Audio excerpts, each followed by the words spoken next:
Behold, my zero Forma build for Baruuk.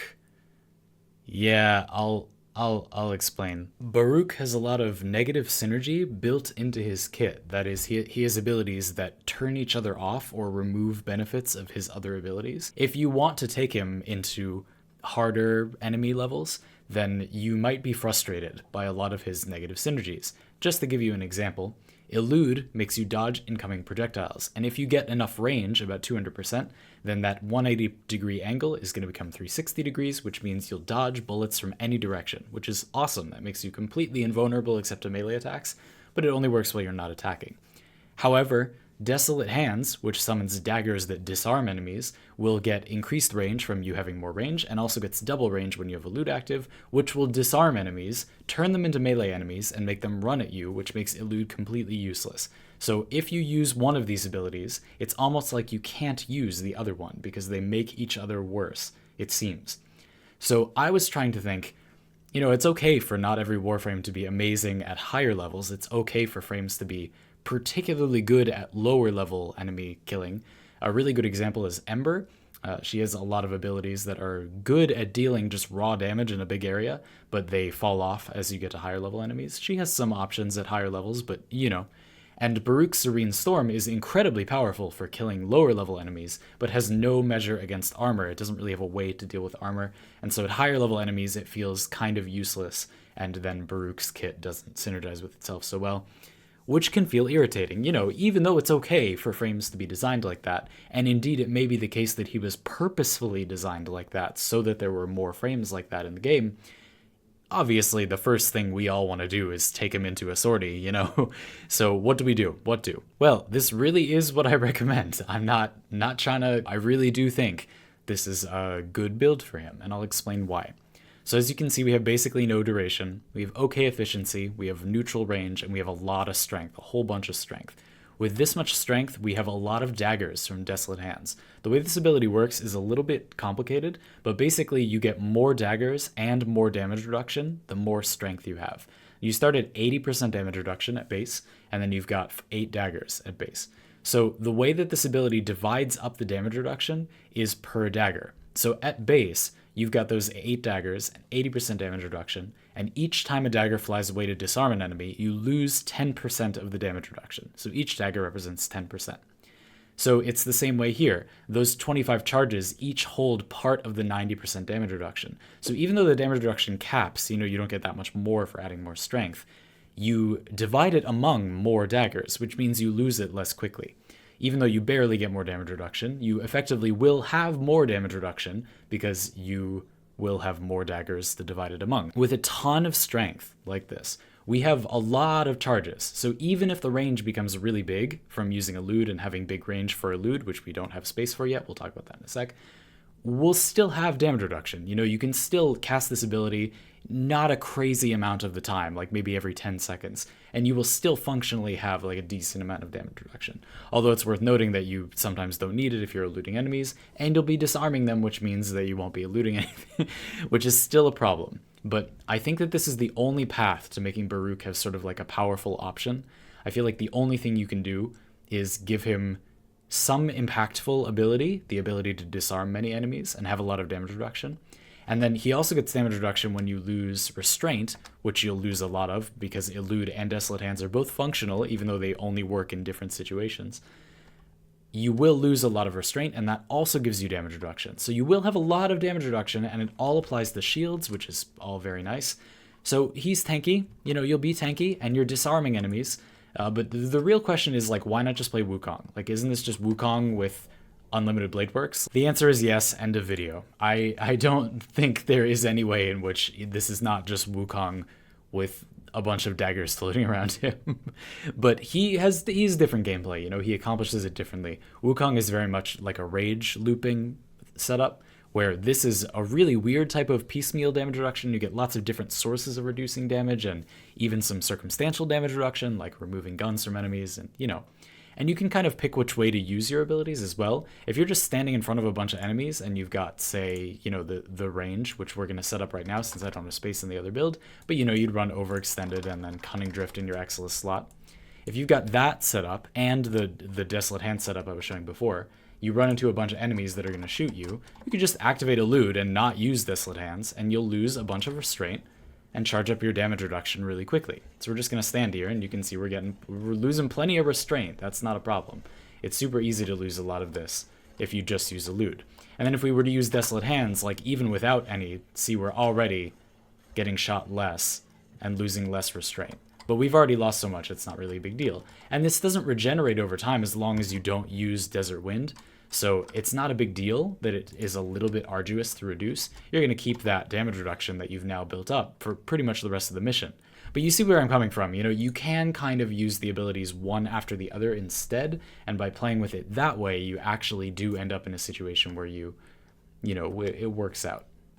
So at this amount of strength, you see we have 90 damage reduction, 11 charges. So you've got that going. So now we're going to go back in again. We're going to use Elude.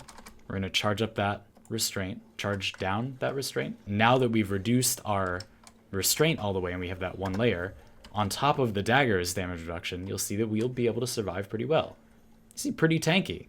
Look at my meager health pool getting shot by these level 80 enemies. I'm sort of fine. You know, I'm losing it quickly because I don't have a lot of strength. But not bad, right? And then pretty soon, as they're all disarmed, I'll stop getting shot. So this does mitigate damage over time. As you lose your damage reduction from these daggers, you know, flying off at enemies, it also disarms them, which means you don't need as much damage reduction. They're just running around. And then all you have to do is have a weapon that makes sure they're not going to all melee you at the same time, like, say, Cobra and Crane, which stuns them when it hits them for the first time. Haha, now Baruuk is actually looking pretty good. So, okay, we made a setup where, theoretically, Baruuk is actually pretty tanky and has some options. There's a natural flow between some of his abilities. You initially use Elude to lose a lot of your Restraint to build up that passive damage reduction. Then you're going to use Desolate Hands to get another layer of damage reduction. You're not going to be avoiding bullets anymore. Instead, you'll just be using raw damage reduction layers and disarming enemies over time. Then once all the enemies are melee and they're running toward you, you'll use Cobra and Crane and its special Baruuk exclusive stun passive to make sure that you win any melee engagement you're in because you're constantly stun locking the enemies. This is a moderately powerful weapon in the first place. Great, but he still has a lot of his kit that doesn't really seem to do anything. Why is Lull any good in this setup? It's a panic crowd control skill, I suppose, but why do we need that if we have this whole... It has anti-synergy with the whole setup. And Serene Storm is out here just not really doing anything. In fact, we actively do not want to lose Restraint. That would be really bad and would mess up this gameplay loop. We could just do it again. We could just wait for Desolate Hands to run out and then use Elude again. And with how fast enemies die in Warframe, with this horde shooter where we have lots of opponents, it's not the end of the world, but it's a shame that these two abilities are not too useful. Again, kind of reminds you of Wukong a little bit. Where some of his abilities just seem completely unrelated to the rest of it. It's like a frame that does these two things would not want to do these two things. It just seems odd. I do want to note really quickly that there is kind of a mini combo in here, though. Lull opens enemies to finishers, and Serene Storm has a ridiculous finisher multiplier. It's like 6,000% finisher damage. I'm not exaggerating, that is honestly what it is. So if you have a build similar to the one I showed at first, you know, the strength build, and obviously, again, the point is to combine this with this, you know, put overextended Cunning Drift and then like Quick Thinking or something. Here, that's the intention. And that would be our final build. Of course, it's not perfect. We'll get back to that. But if you run this build, and then, you know, you have a neutral strength, and we're going to jump into these enemies and kind of die, but it's fine. We're going to jump in, and we're going to lull them, right? And we're going to take out our fists, and... Ooh! And you see, this does like nothing, just to demonstrate this for once in the video, but I'm sure a lot of you have seen this. This is the thing that looks cool, so a lot of people have been showing it off. But as you can see, the damage is not so great. I actually have mine built with gas, and, you know, it's okay. But you can see that the finishers are actually not half bad. So, okay, a few notes, and then we'll talk a little bit about what I think. You know, is there actually a niche for Baruuk? Is his lunch being eaten by basically Wukong, I guess? And other frames like Nova is a good example. Or is there a reason to use him in particular? We'll talk about that. But quickly, natural talent is pretty important. Baruuk has a lot of long cast times, and specifically one that's a big problem is that when you activate... So activating this, yeah, I mean, you want to be able to activate Elude quickly. When you deactivate it, you get a pretty long animation lock if you don't have natural talent. So you saw there that little like push out that he did. that's being reduced by natural talent. It doesn't look long, but the problem is that if you run out of energy, that animation plays as well, which means right as you're about to lose your defensive measure, you get stun locked for like a whole second, and I almost always died when I was playing him without it. So I do think you kind of need natural talent. That is a bit of a shame because we really want this slot. It would be really nice to rebuff the duration or get some more efficiency so that we don't have, as it stands with that setup. This is a bit expensive to maintain, 4 energy per second, even if we don't need to maintain it for very long. So we'll go in with this setup. And you'll see that, it's not like you can't do it, but like it's a bit expensive. There's some energy orbs on the ground, so that's helping us. With this setup, we can deflect things in a 180-degree angle in front of us, so basically anything in front of us. And you can still kind of use it, but it's not the cheapest. It's a bit energy intensive, right? It's also worth noting that, as I just demonstrated there, the 180-degree angle is referring to the front of Baruuk, not your camera angle. So it's not like things you are not facing don't do damage to you. It means things that Baruuk is not facing do damage to him. So you need to particularly like strafe around the enemies. You can't just, have Baruuk be facing this way and not look at them, and you're still gonna get hit. So that's worth noting as well. That's why natural talent is pretty important. Otherwise, that slot would be lovely for, again, some efficiency or something. And then corrosive projection. I feel like I've mentioned a lot of times before in different situations that this aura is overused. It's not very good if you're stripping armor on your own. So if you're running corrosive, this is not very strong because they interact the same way. This is just like one corrosive proc. And if you're using viral and slash, then this does literally nothing because you're just ignoring the armor. Not nothing, but close to nothing. But if you're using something like gas, this actually is pretty strong. Originally, I was trying to make Desert Wind good by using gas damage on it. So here I have a rudimentary setup with Prime Fever Strike, Virulent Scourge, Volcanic Edge. This is unranked because I don't have enough space. Healing Return, okay, it would be nice if it gave you some sustain. It hits in a really big area. Primed Reach, turns out this doesn't seem to do anything, but Berserker, etc. All well and good, and I would use Sacrificial Steel if I had space. But the problem with this is that, again, it just doesn't have enough. It says 0% status chance. I was reading on the wiki and from my testing experiencing that it has like 10% status chance, but it's still not enough. I mean, even with that build that I just showed you, it's only 22%. So with gas, you'll hit enemies in an area because it has such a big AoE, but it's not enough. But that would be why you would use corrosive projection. It helps gas, which is sort of like trying to overwhelm armor. It helps that by being a force multiplier, mitigating the armor that is reducing the gas damage and the toxin procs that come after. And that's pretty much it. I feel like that's all I have. I feel like he maybe doesn't have a niche. Let's talk about that. All right, here we are. Listen, we don't have the build in front of us yet, so it might feel a lot better to use than I think it will. But ultimately, pretty much all that we've accomplished is created a combat loop where Baruuk will survive. He provides some utility. He disarms enemies. That's nice most of the time, not always.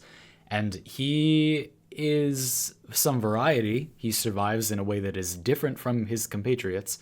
And he also cares a little bit more about shields. I guess if you wanted a version of a Wukong-like frame. He's not nearly as unkillable as Wukong. That's just been a simple comparison I've been making. He cares about shields. Maybe you want like a Wukong-ish frame that just cares about shields. He's pretty set and forget too. You don't have to do a whole lot. You just react, you use Elude to reduce your restraint, and then you just use Desolate Hands when you're low on daggers, and that's pretty much it.